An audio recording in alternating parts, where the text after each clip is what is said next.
Hello, Tungsten Miner here. Today I wanted to talk about vending blocks. So this is a little mod that we adopted for our server to be able to trade with one another. And the way these things work is you build yourself a vending block, and the recipes are all some kind of stone, glass, gold, and redstone. But there are actually a couple of different kinds. So this is the simple vending block. And then this is an example recipe for an advanced vending block. So you can make the bottoms out of a lot of different things, like a lot of pretty crazy, improbable sorts of things. But whatever, you get the idea. This is the block that changes, so that's what the floor is going to look like. The advanced version, you need a redstone repeater, which is just this recipe here. And for the multiple vending block, you need a dispenser, which is this recipe here. So between these three different kinds of blocks, you can make three different kinds of vending machines.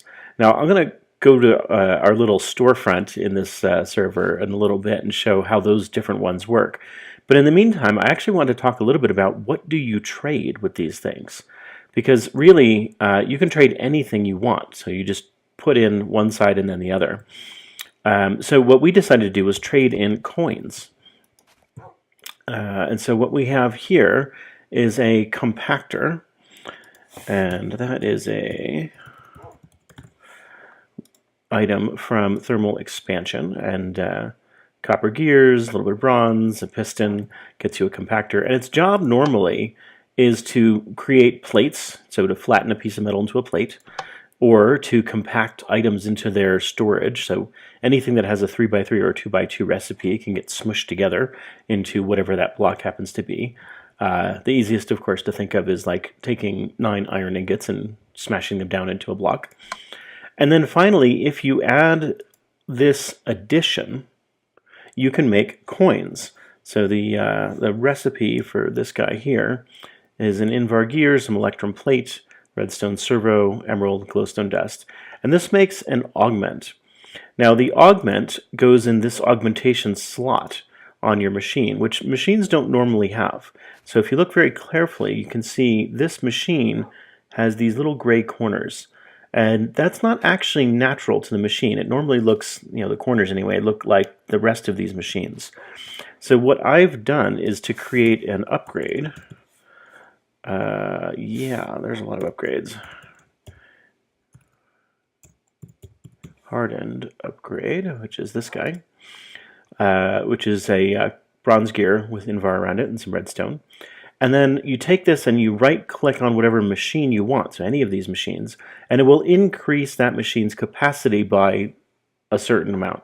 And of course, depending upon what you click it on, it will increase the capacity to do whatever it is that machine does.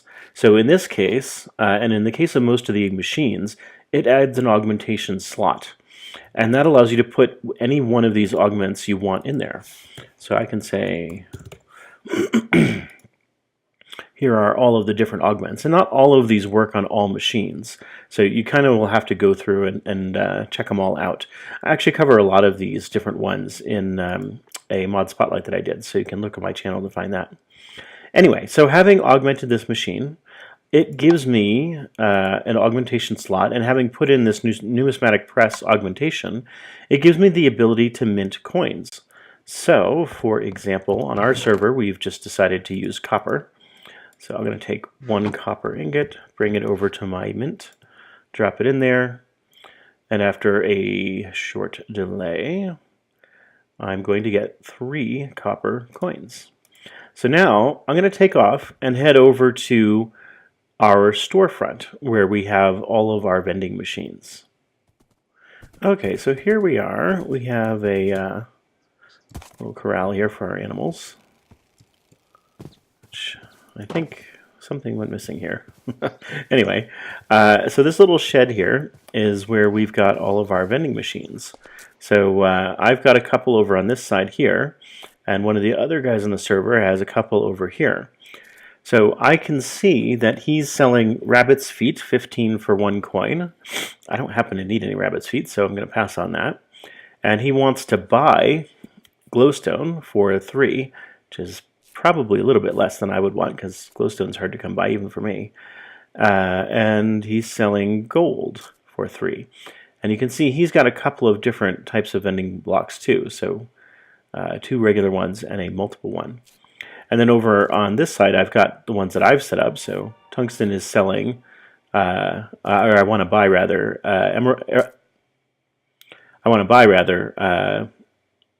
ender pearls for 20, and I'm selling sweet potatoes for a coin. I'm selling coffee beans for a coin, and I'm selling slime 1 for 4 coins. And by clicking on this, you can kind of see how these are generally set up. So this is a ordinary vending block. You put whatever it is you're selling, even multiple items here. You put whatever it is you're buying, even multiple items over here. And then you put all of the extra stuff in the middle. So if you've got a whole bunch of them to sell, you can drop them all in here. This does take up 1 item, so you actually have to put something in there. And as does this. So I actually had to have 4 coins in order to put them in there. This is a multiple vending block, and the only real difference is that this compartment is bigger. And so you can put more than one thing in here. And it looks like my friend here went and bought one of my coffee beans, or one bunch of coffee beans. And then over here, the sweet potatoes, 4, I've got a whole stack of them. But this is an advanced vending block. And unlike the other 2, where I actually have to have a coin to put in here, this one you don't have to have the thing that you're trying to get. Instead, you hit this select button, and it gives you the normal creative selector screen. So you can pick whatever you want. In this case, I said I want copper coin. And so I just click on this, and it turns up copper coins over here. And I can click on this again and again, and it will increase the quantity. Or I can click on any of these empty cells and select nothing at all. And so that's how you wind up picking what you want here, which is great, of course, for saying, I want something that nobody's discovered in the world yet, or at least I haven't gotten one myself yet in the world. And that way you can ask for things that are not available. And then here I actually have an ender pearl at home, but this is another advanced vending block that I made 2 of. So the other thing you can do here is you can't actually move these things if they've got anything in them. So if I wanted to break this block, I can do this all day long and nothing will happen. So there's no getting rid of these things until you empty them out. So if I take all of these out of here, and this is kind of funny, since this is an advanced one, it still thinks it's got one in there. It probably shouldn't because there's nothing actually there. So what I'm going to do instead is pick empty, select that, and now there's nothing in here. And I can just knock it over with one little tap of my hand. But I want to put it back in. I'm going to select my ender pearl again, and I'm going to pay. Actually, I've got a bunch of ender pearls, so I'm not going to pay as much as I had before. I'm just going to put that in there. And of course, there's no fixed prices for anything, right? There's no need to use coins in particular. You could trade directly one kind of item for another kind of item. There's nothing saying that you have to have a currency even.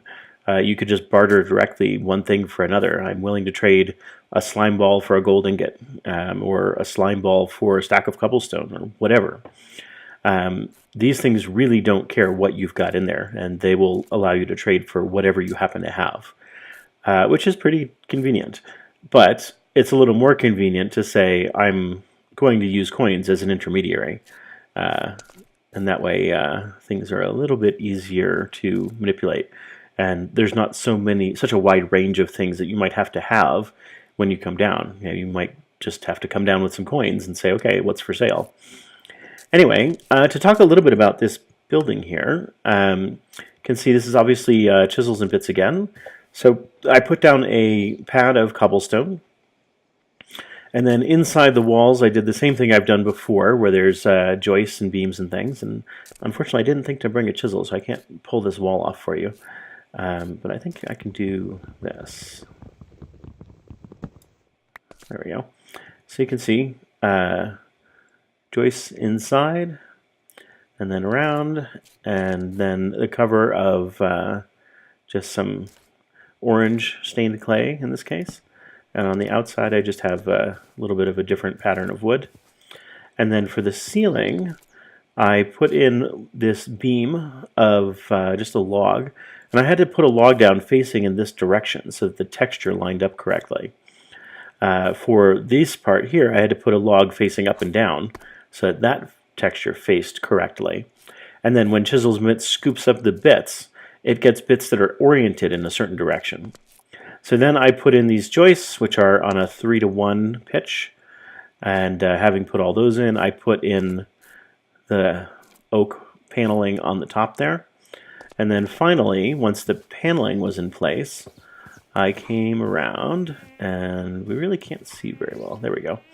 I got some slate from Earthworks, some blue, purple slate, I think, and then converted into these shingle patterns just by putting a 2x2 pattern, and then scooped them up and put them in place. So now I've got this little trading shed that has kind of a neat little roof on it. And that way we can trade with each other. The nice thing about this, of course, is that when we're online, we'll just, hey, you got something like this, or are you willing to part with a few ender pearls or whatever, and we'll just come to an arrangement verbally. But obviously, when one of us is not online, then that person can't be traded with. So having this around makes it really convenient to be able to just set up a certain trading booth and then come along and see what the other person has for offer. So that's it for this time. A very cool little mod, especially for servers with a bunch of people. Vending blocks, and combining that with thermal expansion, numismatic press, and the compactor allows you to actually have some money in the game for actually trading real goods. So if you like this video, go ahead and hit like. If you want to know when the next one's ready, hit subscribe, and I will talk to you later.